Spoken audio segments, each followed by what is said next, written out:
안녕하세요, 여러분. 굿모닝 행정학 진행하는 여러분의 영디 최영입니다. 자, 새로운 주가 시작이 되었습니다. 월요일 아침이고요.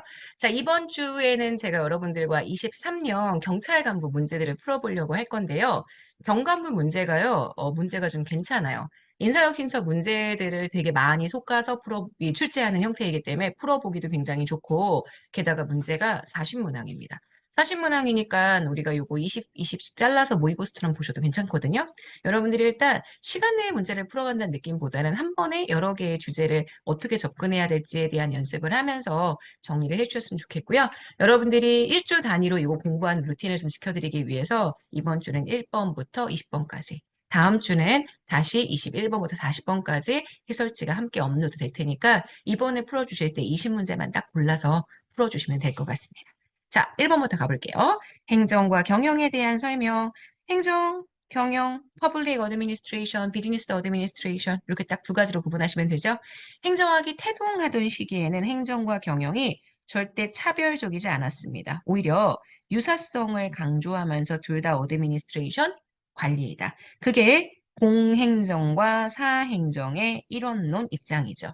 그래서 정치행정은 오히려 분리가 되고요. 정치행정 2원. 그 다음 공사행정 1원의 입장이 중심이 됩니다. 1번 틀렸고요. 1번이 지금 정답이 되겠네요.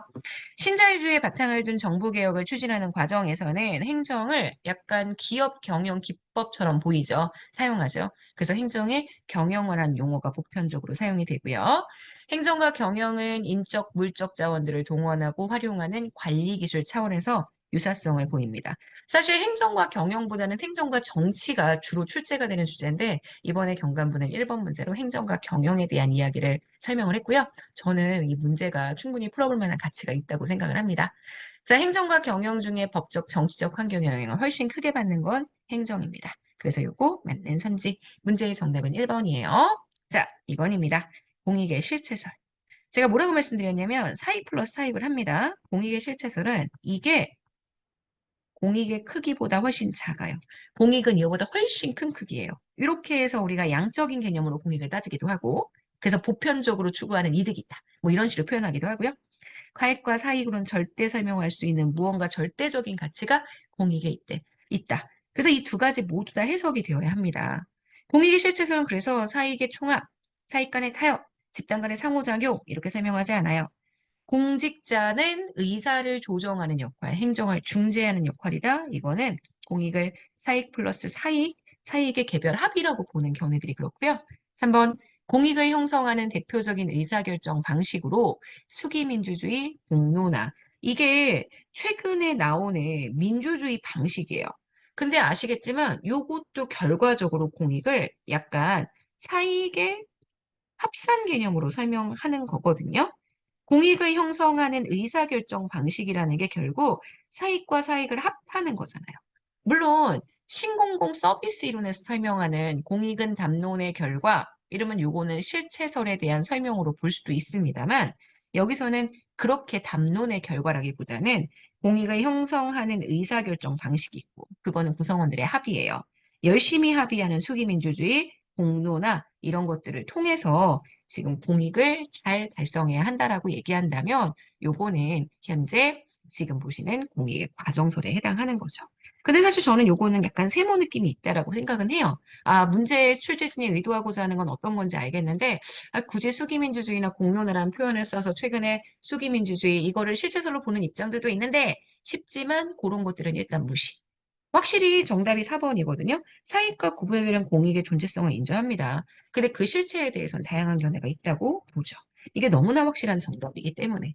그렇다면 3번에서 설명하고 있는 건 공익이라는 걸 결국 상호작용의 결과라는 전제를 깔고 보는 거니까 구성원들끼리 사익과 사익을 합하는 과정이 필요하다. 뭐 이런 내용의 정리로 들어갈 수 있을 거잖아요. 그래서 이번에 정답 현재 가장 옳은 내용은 4번이 된다라고 이야기해 줄 수 있습니다. 됐나요? 자, 3번 가볼게요. 시장 실패와 정보 실패에 대한 설명으로 가장 옳지 않은 것. 소비자와 공급자 사이의 정보 비대칭성은 시장 실패를 가져옵니다. 경제 활동이 의도하지 않은 혜택이나 소외를 가져다 주면서도 이에 대한 대가, 비용, 요게 수반되지 않으면 그럴 때 외부 효과라고 표현해요. 시장 실패를 초래하고요. 3번, 비배제성과 비경합성을 지닌 공공재는 시장 실패의 대표적인 원인입니다. 4번, 정부활동을 위한 비용은 조세를 통해 확보되기에 비용과 수입의 괴리, 비용과 편익의 괴리 이런 표현 쓰죠. 이게 정부 실패의 대표적인 원인 중에 하나입니다.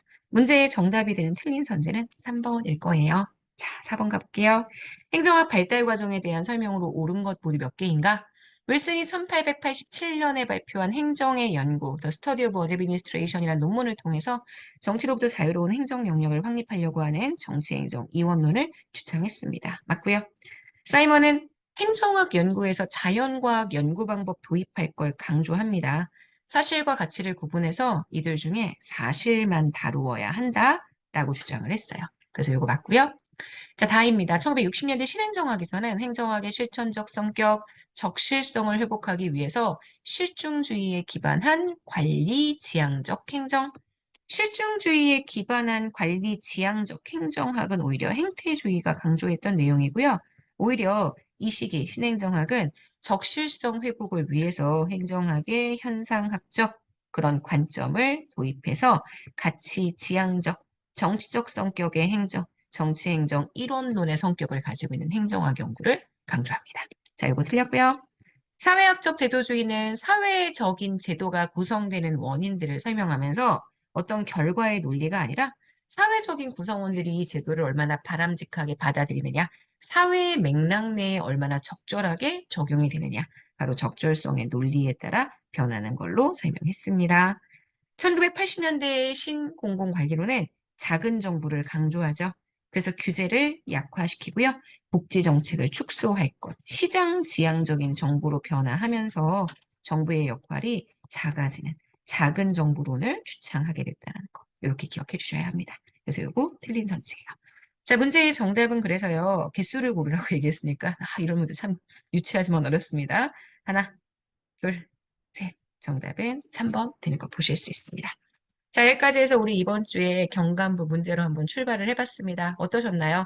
사실 인사혁신처 문제보다는 약간 우겨야 하는 그런 문제들이 있긴 합니다. 하지만 그럼에도 불구하고 좀 더 확실한 정답을 찾아내는 것, 이게 행정학적 문제풀이 접근법의 가장 기초가 되거든요.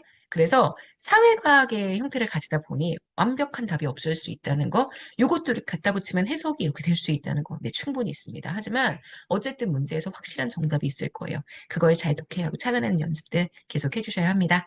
자, 여기까지 해서 우리 오늘 굿모닝 행정을 마무리하도록 할게요. 오늘 하루 정말 여러분 거고요. 내일 아침에 만나겠습니다. 여러분, 안녕.